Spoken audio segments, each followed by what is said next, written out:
losing muscle whilst dieting. Boys, that is not what we are about here. So I've put together this educational guide which will really frame our mindset in how we're going to retain all of the tissue and build some during this dieting phase. There are some critical points that we cannot afford to miss on a week by week basis, and I want you to have this education and knowledge at the forefront of your mind when you're going through your training and applying it to your dieting phase. For a bit of context, photo on the left was me around the 1st of November, end of the off season, start of the dieting phase. Photo on the right was me taken Monday. We're 14 weeks deep, about 12-ish kilo between the two photos, and as you can see, it's been quite successful in terms of holding and probably even building some tissue moving forwards. So we're going to roll straight into it. What we're going to cover today is the two biggest driving factors when retaining muscle tissue. What speeds should we expect to see the body fat drop? How important actually is fat intake during a fat loss phase? When and how important is protein intake at different stages within the dieting phase? When and why should we apply refeeds or high carb days? And then how important is it that you structure your meal timings during the dieting phase? So the two biggest driving factors, boys. Gym floor performance, i.e. your ability to fucking train hard, and what is going to be the backbone and the driving factor of that? Your carbohydrate intake. These are the two most biggest factors which will allow you to retain as much muscle tissue as you possibly can. Everything in your diet is geared around how hard you can train. If we do not fucking train hard, the muscle doesn't have a reason to stay on your bones, and it will not stay on your bones. It will disintegrate and you will be left looking flatter and skinnier. And this is why I'm a big advocate of form clips. Form clips every week for minimum of the main lifts, because we need to bridge the gap between what you're doing and then what I can see. So it's important that we get our carbohydrate intake right and that we train really hard. Each and every time we're training, we're trying to improve the numbers or the load week in, week out. And it will get to a point where we will struggle to do that, and that's when we need to be smarter with the food. I'm not saying every rep has to look like that, but it needs to be near close to, with good arm path and a high level of intensity when we are training. And this is why I'll always be a big advocate of keeping your food as high as we possibly can, ideally increasing output before we decide to start pulling food down. But for as long as you can train hard on the gym floor, then the carb intake is exactly where it needs to be. The rate of body fat loss that we can expect, we want to be seeing a 1% of the scale weight per week. And the reason for that, if we try to go any quicker, because we need to get a certain result within a certain time, you're going to run into a problem where the deficit then needs to become a lot bigger. So it's going to eat into that carbohydrate intake. The output is going to have to be higher, therefore fatigue is going to go up. And then because of those two factors, lower food, higher output, the gym floor performance will suffer, and then you run the risk of losing muscle mass. So we've got to think about everything in mind, set our timelines out in a structured way that it gives us enough time to drop at no more and ideally no less than 1% of the scale weight per week. That's what I've managed to drop. Roughly around a kilo a week is absolutely fine. The question will always come, do we pull food or increase cardio? And it kind of depends on the client. Some of you perform very well just to extra cardio, and you can take that in your stride and breeze, and we create the deficit that way. I've actually got some of you that handle like your general appetite pretty fine, like pulling a little bit of calories to you actually doesn't make that much of a difference. I probably fall into the category of increased cardio. I just find that once I'm at a set point of food, I really don't like going lower than it, but I'm more than happy to do an extra 10 minutes every day on whatever form of cardio, because to be honest, I love the endorphins when they run through me at the end of that given session. So the next thing is, how important is the overall fat intake that you will have within your given diet? Now, all of you have your fat set to 25% of the total daily intake. And that is ideally the healthy space that we want to keep it to. Now, when can this be manipulated? Well, if you've got deep into a dieting phase, energy is low, performance is starting to dip off, a card we can use, and I would only use it when we really have to, is take it out of our top left, decrease some of the fats. And the beauty of decreasing some of the fats is there is 9 calories in 1 gram of fat. There is only 4 in protein and carbs. So we almost get double bubble as we do decide to bring that lower. You can bring fats down to almost a trace level amount. And people will say, oh, but what about the essential acid deficiency syndrome? Is that a thing? Yes, it is a thing. However, you would have to do that for multiple weeks on end on 0 fat.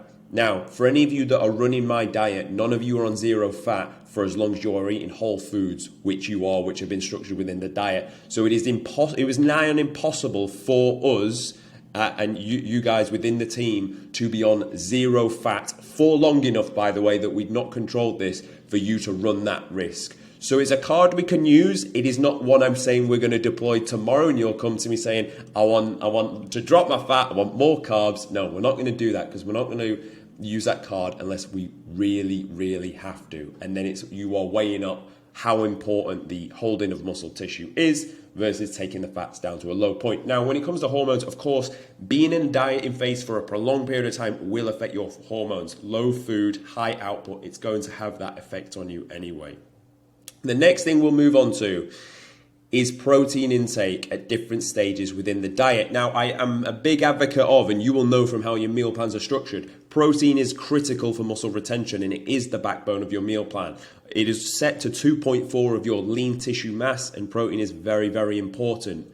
Until it's not, until the limiting factor becomes gym floor performance, not protein, then we need to start looking at things. If your gym floor performance starts to dip down, then we need to think, is it still smart to hit that protein target, or could we pull some of the protein and increase in carbs? Remember, carbs and protein have the same amount of calories, gram for gram. They're not the same macronutrient. Of course they're not. Protein has a higher thermic effect of food, and carbs is easier digested and used in a different space. It's not the same, of course it's not. But it is something that can be manipulated, and it's something that we're going to go on to as we now discuss the use of refeed and high carb days. Now, I've had, I think, 3 so far across my dieting phase, and they do work very well. You utilize them when you start to look a bit flat, performance is low, fatigue is high, and you just basically need a good kick up the arse. Refeed days are not needed in the early stages of dieting because you've got enough body fat sat on you that is going to continue feeding whilst in that deficit. But there will come a point when you start to get leaner and around the 12% mark where it is necessary to apply high carb days. I don't really like the term refeed because it basically says go out and binge. I like the term high carb days because that is what we would do. And on a high carb day, you bring your protein down and you increase the overall carb intake. So in a sense, the overall calorie intake would actually not run that much higher. So what you would do is we'd assess by taking photos of the morning, seeing how we are looking.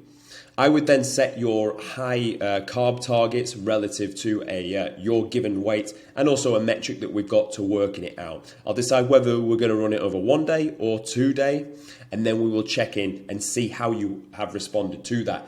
Now, it should assist in adherence to the plan over the long term. It should not knock us all the way off track. And the reason I say this, the scale weight should not skyrocket that much higher when you've had that refeed day. If it does, we've overspilled. Now we've got to spend days coming back to the point of maintenance and then going dipping back into the deficit point. If we get to the point where we ran it correctly, you will essentially be able to now drive performance higher in the gym over the next few days. We will have reduced some of the fatigue, and those 2 points there will give you almost a second wind and a good kick up the arse to then continue dieting. So look at it like this. You get all the way to week 9, week 10, you're running flat, you're hungry, numbers are starting to diminish on your lifts. We then apply a high carb day. That will then give you a kick up the arse to continue with the numbers driving. They should trend slightly up and definitely not dipping below. And it will then give you a kick up the arse and a mental break in order to apply adherence to about another 8 to 10 days. And then you'll start to feel the same again. and then boom, we inject you with another high carb day, and we keep repeating the process until the job is done. Drag you flat, bump you up, drag you fat, bump you up, and that is when we are needed to do high carb days. And the beauty of this, it does give us more data points to see how your specific body will react to this. So when it leads up to the final photos, we know how much and how and when to apply it. Now, one thing I will say with refeed days, they will not work if you're still carrying excess amount of body fat. You definitely need to be in the sub 13, really, I would say, for them to actually work and be warranted. So don't be thinking the need of applying refeeds will work until we get to that point. The next thing I wanted to discuss was the meal timings. Is it important for us to structure meal timings, and if so, why? Well, the things that we want to consider that we could utilize this for would be, firstly, workouts. So especially towards the depths of the diet, and this is something I've noticed I've been running just naturally this week, I will put a lot of my carbs in and around the workout. Obviously, both the pre and post meals have carbs in there, but I'll also I'll push my meal one all the way back and have my pre together, train, and then have my post, and then also my meal 2 is coming quite soon after. So there's a lot of carb intake in and around the workout, so we can fucking still send it in the gym. The next thing we need to think about is, how should we space our meals out to manage hunger?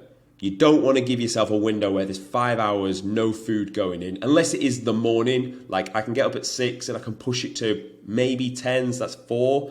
Apart from that, you don't want to, once you've broken the fast, you don't want to leave it any longer, around 2 to 3 hours, but that will depend on you. And the last one I wanted to speak about is fatigue. And the way our meal timers could actually help with fatigue is, if you say to me, I'm struggling to sleep at night, I'm hungry, then we need to look, would it be smarter to put a good carby meal towards bed? Because then you eat it, you sleep better. If you sleep better, you recover better. We manage fatigue better, which means we can drive performance in the gym. The process fucking continues. You see where I'm going with this. And that is why this is important to look at. So boys, I'm going to wrap up there. These are the points, but the overall message is, to retain tissue, gym floor performance has to be at its all-time high. For the first few weeks, you'll have all noticed you're applying progressive overload, no problem. But there will become a point where you have to fucking fight to keep those numbers where they are. I've lived it, I've done it, and that is when we need to know when to apply high carb days and how to utilize carbs in order to drive that through the diet. So the overall message for holding tissue, apply proper resistance training backed by carbohydrates. And that is what's going to help us retain tissue and look like a boss at the end of your transformations. Boys, thanks for listening, and I'll see you in the next one.